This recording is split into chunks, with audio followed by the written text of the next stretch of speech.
Lewis Hamilton arrived at Ferrari surrounded by expectation. He was the seven-time world champion, the man who rewrote the record books, who left the comfort of Mercedes to embrace the passion and chaos of Maranello. But so far, the promise has turned into frustration. At the Hungarian Grand Prix, that contrast was brutally exposed. Hamilton called himself useless. He even suggested Ferrari should change driver. Meanwhile, Charles Leclerc took pole position, reminding everyone that, in 2025, he's the one carrying Ferrari on his shoulders. But Ferrari boss Fred Vasseur refused to leave Hamilton isolated in the storm. He defended his driver and highlighted something many fans overlook: the microscopic margins that define a weekend in Formula One. Vasseur pointed out that Hamilton missed Q3 by just 15 thousandths of a second. 15 thousandths. That's the difference between starting near the front or languishing in P12. From the outside, it looks like a disaster. But inside the garage, it's simply the cruel reality of F1. Here's the irony. Hamilton isn't as far behind Leclerc as the results suggest. In quarter one, he was ahead of his teammate. In the second quarter, just a tenth slower, and that tenth destroyed his weekend. As Vasseur admitted,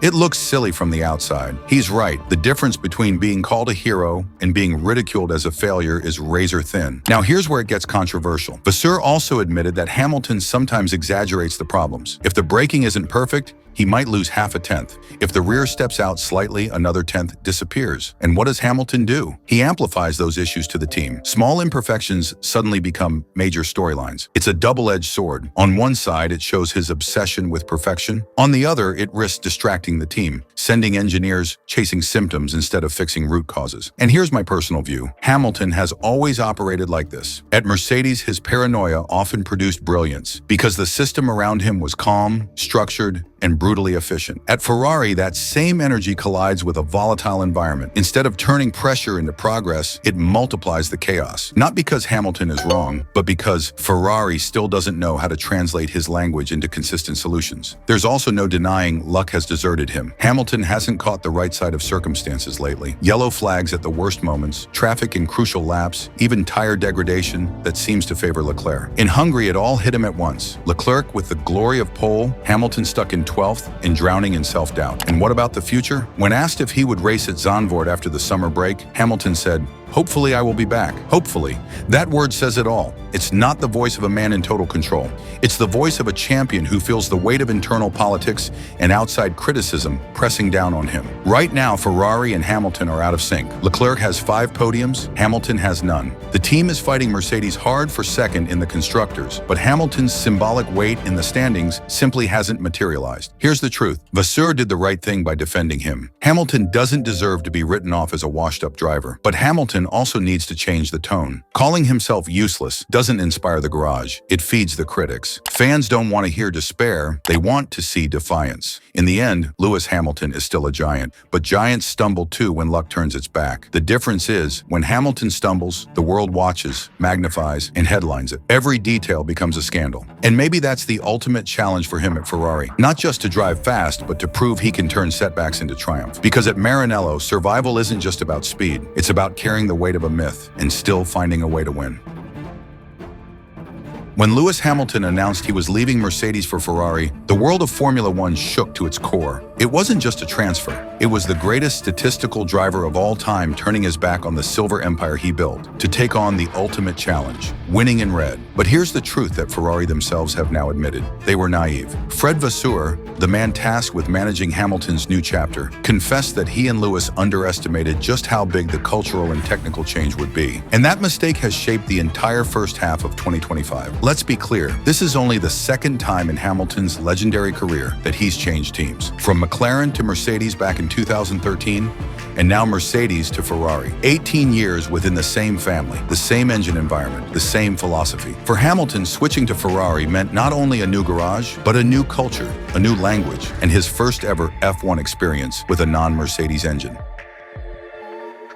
Contrast that with Carlos Sainz, the man Hamilton replaced. Sainz had bounced from Toro Rosso to Renault to McLaren before joining Ferrari. He was used to changing colors, adapting to new working methods, constantly adjusting his driving style to fit a new environment. That resilience made him a chameleon. Hamilton, on the other hand, had lived in one ecosystem for nearly 2 decades, and suddenly he had to start from zero.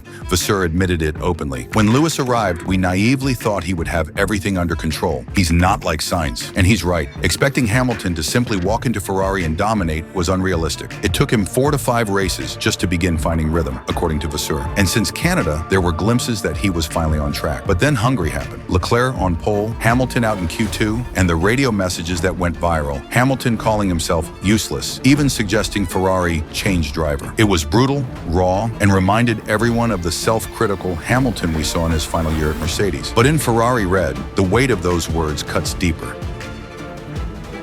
And then came the most intriguing part. Hamilton hinted there are things in the background at Ferrari that are not great. That single phrase fuels endless speculation. Is he talking about politics, development disagreements, internal structure? Ferrari fans know all too well that behind-the-scenes turmoil is part of the DNA of Maranello. But hearing Hamilton himself acknowledge it, that's different. Vasseur's response? Stay calm. He insists that Hamilton's reactions are extreme, but not destructive. That often Hamilton is harsher with the press than with the team. Inside the briefing room, he calms down, resets, and goes again. For Vasseur, it's just Lewis being Lewis, demanding everything from himself and from the team, because that's the only way he knows how to operate. And honestly, I think Vasseur is right to defend him here. Hamilton has always been hyper self-critical. That's what pushes him to squeeze every fraction of performance out of a car. Sometimes it looks like overreaction, but it's also what built his dynasty. The difference is, at Mercedes, the structure absorbed that energy and turned it into progress. At Ferrari, the risk is that those words become headlines instead of solutions. Let's not forget, Hamilton is 42 points behind Leclerc. That's not the start Ferrari or Hamilton wanted, but perspective matters. The margins in qualifying are tiny. A tenth here, half a tenth there, and they've consistently fallen against him. It's not that Hamilton has forgotten how to drive. It's that Ferrari hasn't yet learned how to fully integrate his demands into their culture. And here's the big picture. Hamilton signed a multi-year deal that runs through at least 2026. That's when the new regulations come in, with radical changes that could reshuffle the entire competitive order. For Hamilton, 2026 is the golden ticket, the chance to align his Ferrari project with a fresh era of Formula One and finally go for that elusive 8th World Championship. Until then, the challenge is psychological as much as technical. Hamilton needs to keep fighting through the frustration, and Ferrari needs to resist the temptation to panic when his words sting. If both sides hold their nerve, this partnership still has the potential to deliver history. But make no mistake, this is not the fairy tale many imagine. It's a slow burn, it's messy, it's raw, and maybe that's exactly why it could mean more if Hamilton pulls it off. Because if he wins in red, after all the doubt, all the setbacks, and all the pressure, it won't just be his greatest achievement, it could be the most dramatic redemption arc Formula One has ever seen. Never write Lewis Hamilton off. That was the warning from Toto Wolff, the man who knows him better than almost anyone else in the Formula One paddock. And honestly, if history has taught us anything, Wolff is right. 14 rounds into his Ferrari career, Hamilton's debut season in red has been brutal. 0 podiums. A 42-point deficit to Charles Leclerc, who has already scored 5 podiums and a pole in Hungary. Hamilton, meanwhile, dropped out in the second quarter in Budapest and finished only 12th. For a 7-time champion, this is uncharted territory, and many are beginning to ask if the Ferrari dream is already collapsing. But Wolff sees something that the critics ignore. He points to a trend. Hamilton comes alive in the second half of a season. It's a pattern we've seen countless times at Mercedes. When the pressure builds, when the doubts grow, Hamilton finds another gear. That's why Wolff insists, never write him off. Let's not forget what's at stake here. Hamilton left behind the team that delivered 6 of his 7 championships. He sacrificed the comfort, the loyalty, and the familiarity of Mercedes to chase the one prize that still defines his legacy, the 8th world title, but this time in Ferrari red. It was always going to be high risk, high reward. Right now, the risk is all we see, but the reward, it's still on the horizon. Hungary made the situation even more dramatic. Hamilton called himself useless. He even told Ferrari to change driver. It sounded like the Hamilton of 2023 at Mercedes, frustrated, disillusioned, and brutally self-critical. And then came the line that set alarm bells ringing. When asked if he would race for Ferrari at Zandvoort, Hamilton said, "Hopefully I will be back." Not of course, not definitely, just hopefully. For a man of his stature, those words are heavy. But Wolff dismissed the idea that Hamilton is on the edge of retirement. He argued that this is just Lewis wearing his heart on his sleeve, and he doubled down saying, he's the GOAT, he will always be the GOAT. For Wolff, Hamilton is still the same driver who can dominate a weekend. The results might not show it now, but the ability hasn't gone anywhere. And here's where Wolff's analysis gets fascinating.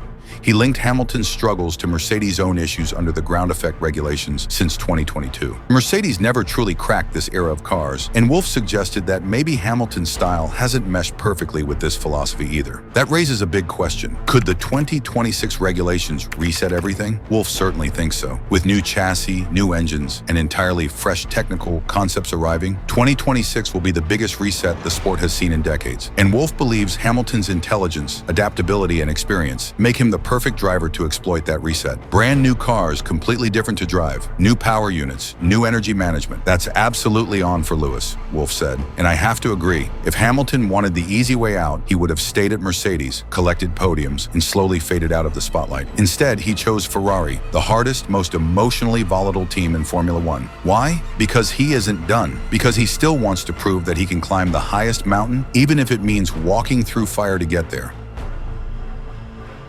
Wolff finished with the simplest, strongest verdict possible. Does he still have it? He definitely has it, and that's the point too many forget. Hamilton's story has always been about comebacks, about defiance, about silencing critics who were too quick to bury him. This is just another chapter in that same book. Right now, Ferrari and Hamilton look out of rhythm. Leclerc is the golden boy delivering results. Hamilton is the legend battling shadows, critics, and himself. But Formula One isn't about who starts strong, it's about who survives the longest, who adapts when the game changes. And in 2026, the game will change completely. So yes, Hamilton's first Ferrari season has been disappointing. Yes, the radio messages sound desperate. And yes, the critics are circling. But if Wolff is right, and he usually is, this is the calm before the storm. Hamilton's second half of the season could flip the narrative. And if 2026 delivers on its promise, then the dream that looked broken and hungry might just turn into the greatest redemption arc Formula One has ever seen.